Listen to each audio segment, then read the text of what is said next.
মানে ফাউল, বাউল মানে বেয়াদব, বাউদ মানে ভণ্ড, বাউদ মানে প্রতারক, আর বাউল মানে হল বাস। কথা কোন ঠিক না ঠিক? এই বাউল বলতেছে আল্লাহর নামে বাজে কথা, শরিয়ত নিয়ে বাজে কথা। সূরা নাসের তেলাওয়াত করে বলতেছে, আল্লাহ বলছে কুল আউযু বিরাব্বিন নাস, মালিকিন নাস, ইলাহিন নাস, মিন শারিল ওয়াসওয়াসিল খান্নাস। নাস আর নাস, আল্লাহ বারবার নাস কয় খা, আল্লাহ নাচতে কইছে। সূরা নাসের মধ্যে এত নাচ কেন? আরে নাচতে কইছে, এইজন্যই তো এত না। আবুল সরকারে চিনেন? এই যে বাউল নামের ফাউল, বাউল মানে উন্মাদ, বাউল মানে পাগল, বাউল মানে ভণ্ড, বাউল মানে বেঈমান। কথা বলেন ঠিক না বেঠিক? এই বাউলদের মধ্যে কিছু আছে জটাধারী ফকির, মানে চুল বানাইছে বড়, জীবনে তেলও দেয় না, শ্যাম্পুও লাগায় না, জট হয়ে গেছে। এরা বলে কোরআন হলো 40,000, 30,000 জহেরি, 10,000 কি বাতিনি। তোমরা জহেরি 30,000 জানো, বাতিনি 10,000 তোমরা জানো না। তো আমাদের কাছে যেরকম কুত্তা ওরকম মুগুর আছে। একবার আমার এলাকার এক বাজারের মধ্যে জটাধারী এক ফকির বলতেছে, এর সাথে কি কথা বলবে, তো শরিয়াতের হুজুর, আমরা হলো মারেফাতের হুজুর। তাই বলছে না, তুমি মারেফাতের হুজুর না, তুমি হলো মরার পথের হুজুর। মারেফাত এটা দামি জিনিস, আর মরার পথ খুব খারাপ জিনিস। যেই পথে চললে মানুষ মরে, কেমন মরা মরে? ঈমান মরে, দুনিয়াতে ধ্বংস হয়, আখিরাতে ধ্বংস হয়। খসিরাত দুনিয়া ওয়াল আখিরা। ওই জটাধারীদের পিছনে যারা চলবে, ওদের দুনিয়াও শেষ, আখিরাতও শেষ। তা আমাকে বলতেছে আমাদের কাছে এই 10,000 জাহেরি বাতিনি কালাম আছে। তাই বললাম কথা বাস্তব, আমাদের 30,000 তো জহেরি, ঠিক ধরে নিলাম তোমার কথা। তা আমাদের তো সবই সবাই জানে, হাফেজে কোরআন আছে, এদেরকে ডাকলেই কোন আয়াত কোথায় আছে, কোন সূরাতে কি আছে সব বলে দিতে পারে। তা তুমি যেহেতু মারেফাতের মরার পথের ফকির, ওই 10,000 থেকে 10টা আয়াত আমারে শোনাও। কথা কয় না। আমাদের 30 পারা তো 30 পারা শোনাইতে পারবো। আপনাদের এই মাদ্রাসার মধ্যে এমনও ছোট ছোট হাফেজ আছে যারা এখনো বালেগ হয় নাই, বিনা লুকমায় এক রাত্রে সবিনা খতম, মানে এক রাতেই পুরা কোরআন শোনাই দিতে পারবে এক দাঁড়ায়। আল্লাহু আকবার। তো তুমি যে বাতিনি কালামের হাফেজ, তো সেখান থেকে 10 আয়াত বলো। ফাবুহিতাল্লাযী কাফার। কথা কন না। ইব্রাহিম আলাইহিস সালাম যখন নমরুদকে বলছে তুমি কি বলতে চাও, ও যে তোমার খোদাও যেমন খোদা, আমিও খোদা। জয়কার নাউজুবিল্লাহ। বলে তুমি কেমন খোদা? কথা তুমি যেমন বলছো ওই রকমেরই, আমি যা চাই তা করতে পারি। কেমন পারো? দেখাচ্ছি। তো তার ওই সময় কারাগারে 2 জন আসামি ছিল যাদের মৃত্যুদণ্ড ঘোষণা হয়েছে। এরকম 2 জনকে জল্লাদ দিয়ে ডেকে এনেছে। এনে একজনকে বলে ওরে গলা মেরে ফেলো, হত্যা করে ফেলো, জবা দাও, ফাঁসি দিয়ে দাও। আর একজনের কাছে যা তুই বেকসুর খালাস। তাই যে আমি জীবন দেই, আমি জীবন নেই, যে দেয় যে নেয় সে খোদা। ইব্রাহিম আলাইহিস সালাম চিন্তা করে তো বাটফার নম্বর 1, যেমন কুকুর তেমন মুগুর। কথা কয় না। যেমন শয়তান তো এরকম মান্দারের কষা। এটা হলো আমাদের রুহুল আমিন শের ওয়াজ, দোহারডাঙ্গার নাজেম সাহেব রহমতুল্লাহ বলতেন, কয় যেমন কুকুর তেমন মুগুর, যেমন শয়তান বেতমিজ তেমন মান্দারের কষা। মান্দার চেনেন তো? আরে শিমুল গাছ, তাও চেনে না। গ্রামীণ বাংলার কিছু কথার মধ্যে যা মজা আছে, আঞ্চলিক সাহিত্য এ বাংলার শ্রেষ্ঠ ভাষার মধ্যে নাই। কথা ঠিক না ভাই? আঞ্চলিক কথা বলতে মাঝে মাঝে দিল চাই, বলে ফেলি। তো 2-1 জায়গায় আবার তর্জমা, মানে ইয়ানি আনি আরবির মতো বলে দেই, তাহলে অনেকে আ করে থাকে, মান্দার আবার কারে কয়। এই জন্য বলে নিলাম শিমুল গাছ। হ্যাঁ, তো ইব্রাহিম আলাইহিস সালাম নমরুদকে বলতেছে, আচ্ছা তাহলে শোনো, আমার রবের পরিচয় হলো তিনি প্রতিদিন সকালবেলা পূর্ব দিক থেকে সূর্য উঠান আর পশ্চিমে সূর্য ডুবান। তা তুমি যেহেতু বলছো যে তুমিও ওই রকম, আমার আল্লাহ চাইলে পশ্চিম দিক থেকে সূর্য উঠাতে পারেন, উঠাবেনও। তা তুমি আজকের মতো খালি এই কাজটা করে দেখো যে পশ্চিম থেকে উঠাও আর পূর্ব দিকে ডুবাই দাও। আর নমরুদ তো সারা পৃথিবীর বাদশা, ওর যত সোলজার সেনাবাহিনী ছিল লক্ষ লক্ষ, সবাইরে দিয়ে যে দড়ি কসড়া দেখে এই রে এই ঠেলো রে ঠেলো, তাতে কি সূর্য নড়াইতে পারবে জায়গায়? কথা কন। তখন আল্লাহ বলেন ফাবুহিতাল্লাযী কাফার। এই কাফের যারা কুফরি করেছে, নমরুদ এবং তার বাহিনী, ইব্রাহিম আলাইহিস সালামের এই কৌশলী কথার কাছে তারা মাবহুত হয়ে গেল, পরাভূত পরাজিত হয়ে গেল, হতভম্ব হয়ে গেল, তারা কিংকুতুব বিমূঢ় হয়ে গেল। আমি যখন বলছি আমার 10টা আয়াতে বাতিনি শোনাও, ফাবুহিতাল্লাযী কাফার, তখন যে তোমার সাথে কোনো কথা নাই, তোমার বড় হুজুরের সাথে, বড় হুজুরের সাথে বুঝবো। তাই আমি বললাম, বেটা আমি বড় হুজুরের ছোট ছাত্র, সবচেয়ে গেদাডা, আমার সাথে তুই পারস না, তোমার হুজুরের সাথে কেমনে পারবি? বাটফারি বাদ দেই, বাজারে যেন তোরে না দেখি। আল্লাহর মেহেরবানি আমি জীবনে আর তারে দেখিনি। যদি আর একদিন দেখি ওরে এমন দাবড়ানি দিব, ওরে কুয়ার মধ্যে না ফেলে আমার কোনো কথা নেই। আল্লাহর জমিনে বাটফারি করার কোনো জায়গা হবে না। কথা কোন ঠিক না? ঠিক না? ইমামুন আদিল, বুঝা গেল কিছু শাসক হবে যারা ন্যায় বিচার করবে, কিছু শাসক হবে যারা জুলুম এবং ত্রাসের রাজত্ব কায়েম করবে। আল্লাহ পাকের নবী সাল্লাল্লাহু আলাইহি সাল্লাম যখন বললেন যারা ইনসাফের সাথে রাষ্ট্র চালাবে তাদের ঠিকানা আরশে আজিমের ছায়ার নিচে হবে, এর দ্বারা মাফহুমে মুখালিফ বোঝা যায় যারা ইনসাফের সাথে রাষ্ট্র চালাবে না আল্লাহ পাকের আরশে আজিমের নিচে তাদের কোনো ছায়া হবে না। আল্লাহর জন্য কাউকে ছেড়ে দেওয়ার উদাহরণ আবার সেই শয়তান আবুল সরকার। আবুল সরকার সে মুসলমানের সন্তান, তো আমার কথা বুঝতেছেন? সে তো মুসলমানের সন্তান। আমি তাকে ঘৃণা করি আল্লাহর জন্য, আপনিও তাকে ঘৃণা করুন আল্লাহর জন্য। কারণ আমাকে যদি কেউ আমার বাবার সম্পর্কে কটূক্তি করে আমি তাকে ছেড়ে দেব না। আমার সামনে যদি আমার মায়ের চরিত্র হনন কেউ করে, আমার মায়ের পরে যদি অপবাদ দেয় আমি তাকে ছেড়ে কথা বলবো না। আমার সামনে আমার উস্তাদ যিনি অন্যায় করেননি তারপরে অন্যায় ট্যাগ লাগিয়ে বাজে কথা যদি কেউ বলে আমি তাকে ছেড়ে কথা বলবো না। দলের জন্য বললে লাগে, হ্যাঁ, মার্কার জন্য বললে লাগে, নেতার জন্য বললে লাগে, নেত্রীর জন্য বললে লাগে, আল্লাহর জন্য বললে কি মুসলমানের গায়ে আগুন ধরবে না? কলবের মধ্যে আগুন ধরবে না? এই আবুল সরকার যে নিজেকে সম্রাট বলে বাউলের, আরে বাউল মানে ফাউল, বাউল মানে বেয়াদব, বাউল মানে ভণ্ড, বাউল মানে প্রতারক, আর বাউল মানে হল বাস। কতক্ষণ ঠিক না? ঠিক। এই বাউল বলতেছে আল্লাহর নামে বাজে কথা, শরিয়ত নিয়ে বাজে কথা। সূরা নাসের তেলাওয়াত করে বলতেছে, আল্লাহ বলছে কুল আউযু বিরাব্বিন নাস মালিকিন নাস ইলাহিন নাস মিন শারিল ওয়াসওয়াসিল খান্নাস।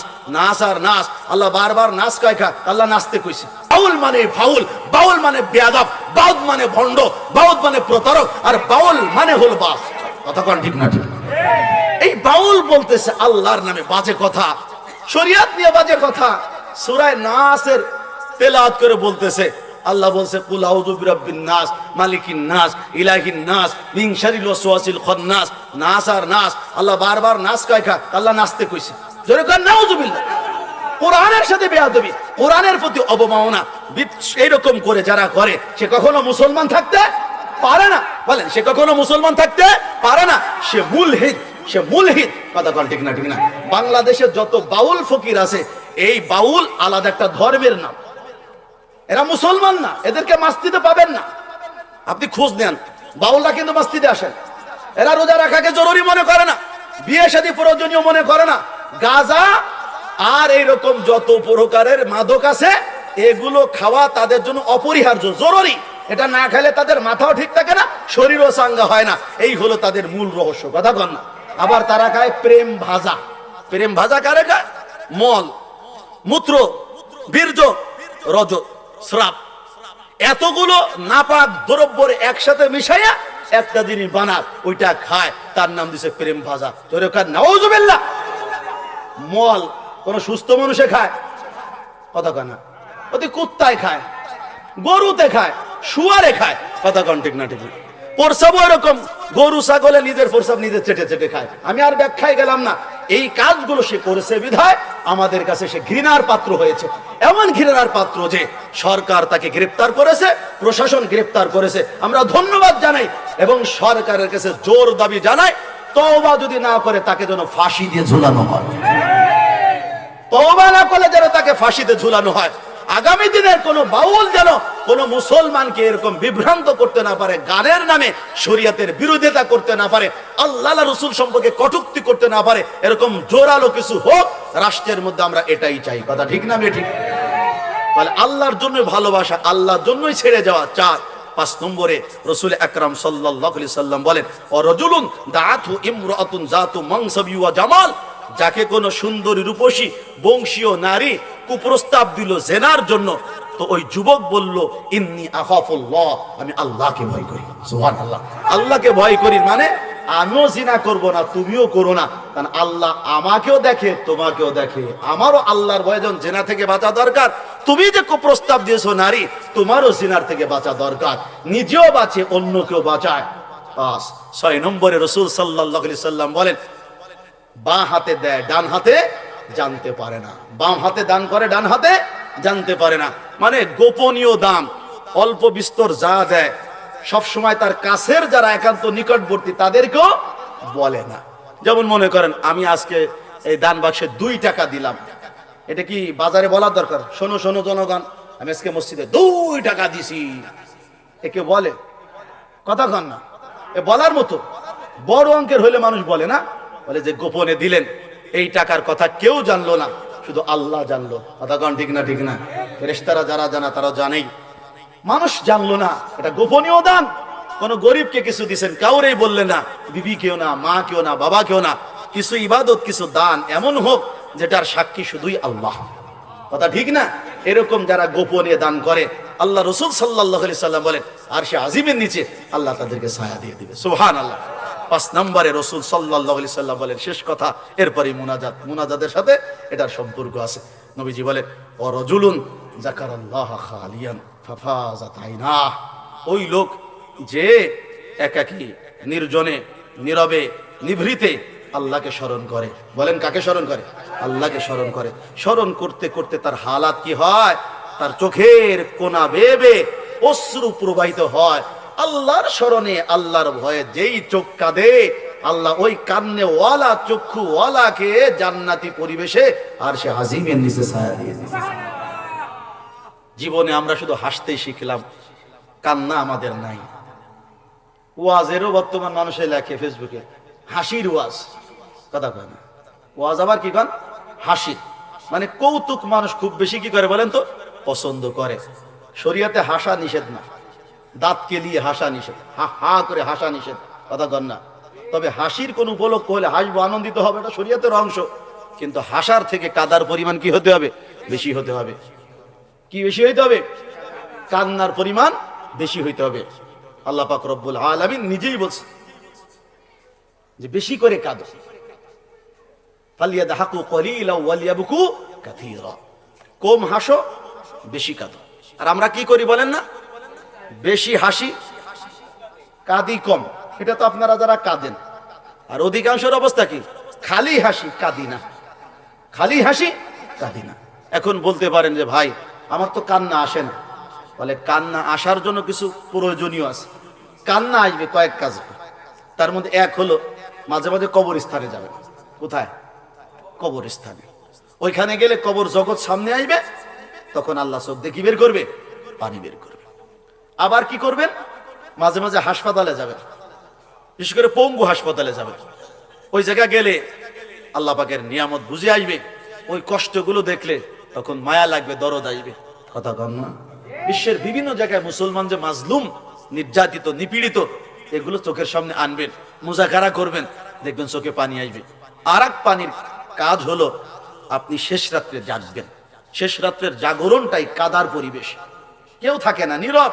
বিবি ঘুম, মা বাবা, ছেলে মেয়ে সবাই ঘুম, আমি একা উঠছি, আল্লাহ জাগায় দিছে। তো ওই সময় একটু কান্নার ভান করি। এটাও হাদিসে আসছে, উবকু আও তাবাকাও, কাঁদো অথবা কান্নার কি করো? ভান করো। কান্নার ভান তো বুঝি নাকি? কান্নার ভান করা, এই চোখের কোনায় চিপিয়ে চিপিয়ে হইলো একটু পানি বের করার চেষ্টা করা, মনকে ভেঙে দেওয়া, একদম নিজের শরীরকে জড়সড় করে দিয়ে আকুতি বিনতি করা, এটাও কান্নার একটা কি ভাব। এভাবে করতে করতে একদিন আল্লাহ পাক রব্বুল আলামিন কান্না দিয়ে দিবে। যারা কাঁদে মাঝে মাঝে তাদের কাছে কি করতে হবে? যেতে হবে, বসতে হবে। যাদের চোখে পানি আছে তাদের কাছে বসলেও কিন্তু কি আসে? পানি আসে। মহিলারা দেখবেন বিভিন্ন আপনজন মারা গেলে কান্না করে, তো ওই জায়গায় আরো মহিলারা থাকে, তাদের চোখে কিন্তু প্রথমে পানি থাকে না।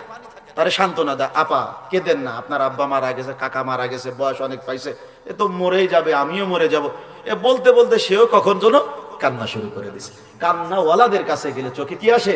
কান্না আসে। এই জন্য কান্দে যারা, যাদের চোখে পানি আছে তাদের কাছে আসার দরকার কিনা? বলে দরকার। এই জন্য জুমার মসজিদে একটু আগে ভাগে যাবেন। আল্লাহওয়ালা আমাদের দেশে অনেক আছে। একদম কাছে আমাদের সেন্ট্রাল গহরডাঙ্গা মাদ্রাসা, প্রত্যেক ইংরেজি মাসের প্রথম বৃহস্পতিবার, প্রত্যেক ইংরেজি মাসের প্রথম বৃহস্পতিবার ওইখানে ইসলামী মজলিস হয়।